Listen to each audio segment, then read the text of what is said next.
Demikian News Update pukul 22 waktu Indonesia Barat. Pemirsa, anggota Dewan Pertimbangan Presiden Sidarto Danu Subroto mengimbau Polri tetap melanjutkan kasus dugaan korupsi PT Pelindo II. Ia menekankan pemerintah tidak akan bisa mengintervensi proses penegakan hukum. Anggota One Team Press Sidarto mengatakan kasus yang sudah masuk tahap penyidikan tentu harus diselesaikan, terlebih bila memang ada indikasi terjadinya tindak pidana korupsi. Sidarto juga menyindir Dirut Pelindo II LJ Lino yang langsung menelpon Kepala Badan Perencanaan Pembangunan Nasional Sofyan Jalil saat kantornya digeledah tim Bareskrim Polri. Menurutnya perbuatan itu mencoreng kewibawaan pemerintah.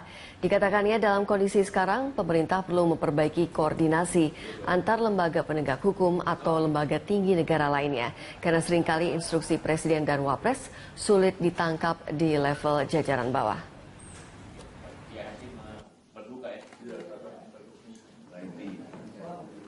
Tapi bahwa seorang dirut sampai main telepon itu saya sayangkan ya. Sayangkan dalam apa? Ya itu mendowngrade kewibawaan pemerintah itu ya, nggak boleh ya.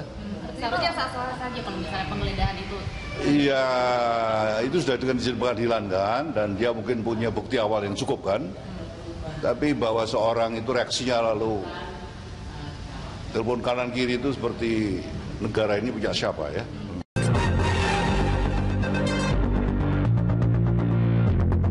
Menyoal pelesiran DPR, dialog kita lanjutkan masih bersama Yeni Sucipto dari Fitra. Mbak Yeni, ini kalau kita bicara, untuk yang kemarin itu 14 hari, 5 hari mestinya mereka sudah selesai, sudah kembali ke tanah air, tapi karena dianggarkan 14 hari ya, 9 harinya artinya itu sama sekali tidak ada hubungannya dengan pekerjaan mereka.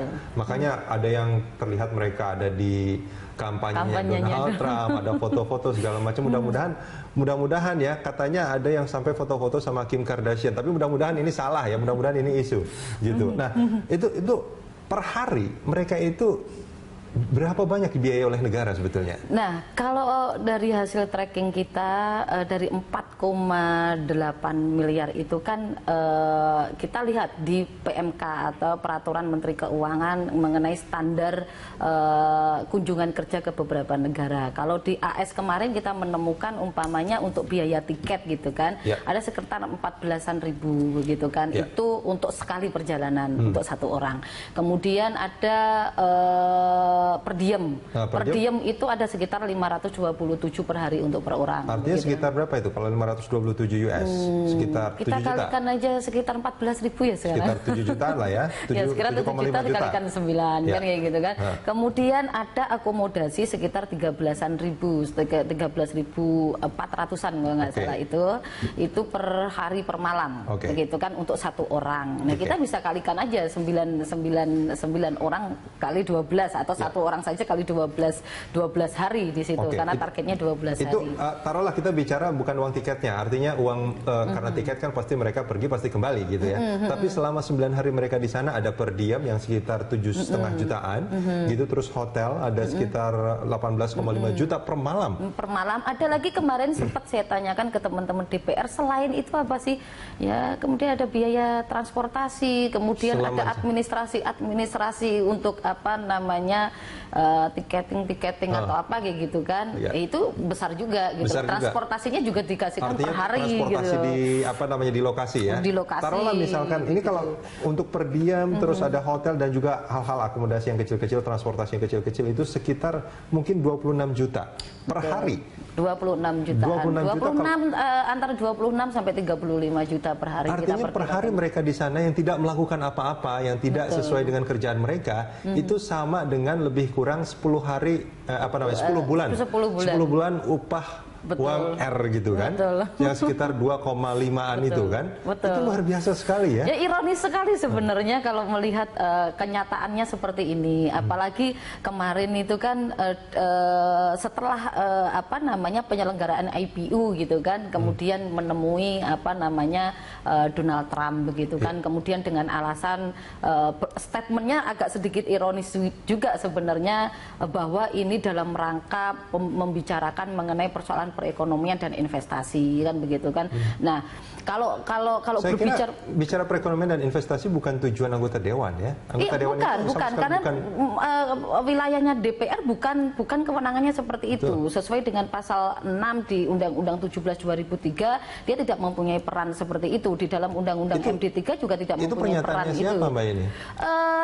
Setia Novianto dengan Fadlizon, begitu kan, bahwa bertemu dengan Donald Trump adalah berbicara mengenai persoalan perekonomian dan penarikan investor ke Indonesia. Itu yang agak sedikit sedih juga, itu membuat malu kita, padahal jelas ya perannya DPR tidak sampai ke ranah itu gitu. Nah, ini apa yang harusnya dilakukan oleh kita punya badan kehormatan di DPR kan sebetulnya. Apa yang mestinya dilakukan dengan apa yang sudah terjadi ya yang sekarang ini di New York ini apa yang harusnya dilakukan menurut Anda? Melakukan verifikasi ya, sebenarnya tidak perlu melakukan verifikasi bahwa tindakan-tindakan yang dilakukan oleh teman-teman DPR di Amerika Serikat ini sudah melanggar beberapa aturan yang tadi saya sampaikan, Undang-Undang MD3, ada Undang-Undang 17 2003 mengenai soal keuangan negara. Ini kan ada sanksi sebenarnya, ada sanksi ringan, ada sanksi sedang, dan ada sanksi berat. Kalau kita berbicara soal sanksi, lebih baik Majelis Kehormatan ini memberikan sanksi berat kepada beliau. Ini anggapan orang awam nih ya. Saya ini sebagai orang awam melihat bahwa pimpinan DPR kok melanggar aturan DPR gitu. Menurut saya sih ya mestinya itu sudah tidak berada di posisi itu lagi dong tentunya. Atau bagaimana sebetulnya Mbak Yeni? Nah, karena kan melanggar kode etik sebenarnya, dia mempunyai aturan-aturan tersendiri. Ada 2 aturan kalau nggak salah kemarin itu dia berbicara bahwa aturan mengenai tata tertib di internalnya DPR mengenai soal pencitraan, mengenai persoalan integritas dan kredibilitasnya. Ini yang kemudian kita agak sayangkan begitu loh. Yang pertama itu, yang kedua adalah mengenai persoalan pengelolaan pembiayaan kunker ini, begitu kan. Anggaran itu begitu besar gitu kan. Asumsi kita baru 4,8 M, dan itu bisa lebih. Nah, itu yang tidak bisa dipertanggungjawabkan oleh mereka. Karena apa? Yang pertama, kegiatannya hanya 4 hari, kemudian pelesirannya sampai 12 hari. Ini kan pelesirannya 2 kali kerja mereka. 2 kali kerja mereka, dan ini kan di tengah-tengah perekonomian yang sangat buruk gitu loh di Indonesia. Lebih bagusnya bahwa duit itu kemudian dikembalikan ke negara, kemudian dialokasikan ke mana. Anda ingin mengatakan bahwa mereka tidak sensitif dengan keadaan kita? Iya, betul. Ini tidak sensitif dengan keadaan yang terjadi di Indonesia. Busung lapar masih tinggi, 4,1 juta jiwa. Kemudian ada sekitar 359 per 100.000 kematian ibu, begitu loh. Duitnya tetapi kan minim banget buat masyarakat dibandingkan dengan kunker-kunker seperti ini. Kita contohkan tadi di tahun 2015 ada 763 miliar kunker perjalanan untuk ke luar negeri dan ke dalam negeri dibandingkan dengan alokasi anggaran untuk perbaikan gizi masyarakat begitu. Perbaikan gizi masyarakat untuk malnutrisi hanya sekitar 219 miliar begitu loh. Ya kita bandingkan itu saja lah. Nah, inilah catatannya dengan perbandingan dengan ketidakadilan pengalokasian itu, tetapi kerja-kerjanya DPR tidak memberikan kontribusi apapun di dalam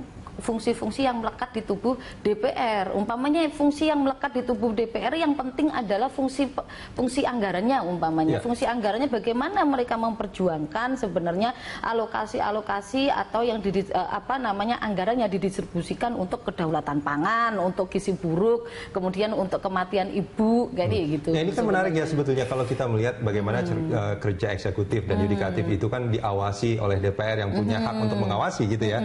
Ini memang perlu juga kali ya ada sesuatu yang untuk mengawasi kerjanya dewan gitu, yang punya hak-hak seperti anggota dewan, punya hak angket, hak interpelasi atau hak apa. Nah, ini kan seolah-olah ya maaf mungkin dalam beberapa hal seperti yang terjadi sekarang ini melihat bahwa kekuasaan DPR mungkin terlalu heavy gitu ya.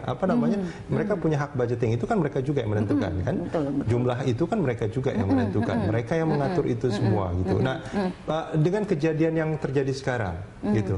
Menurut Anda apa yang harus dilakukan oleh pimpinan DPR yang pergi ke sana dan juga anggota DPR yang ikut ke sana yang ya setuju dan mengikuti apa yang terjadi ini ya?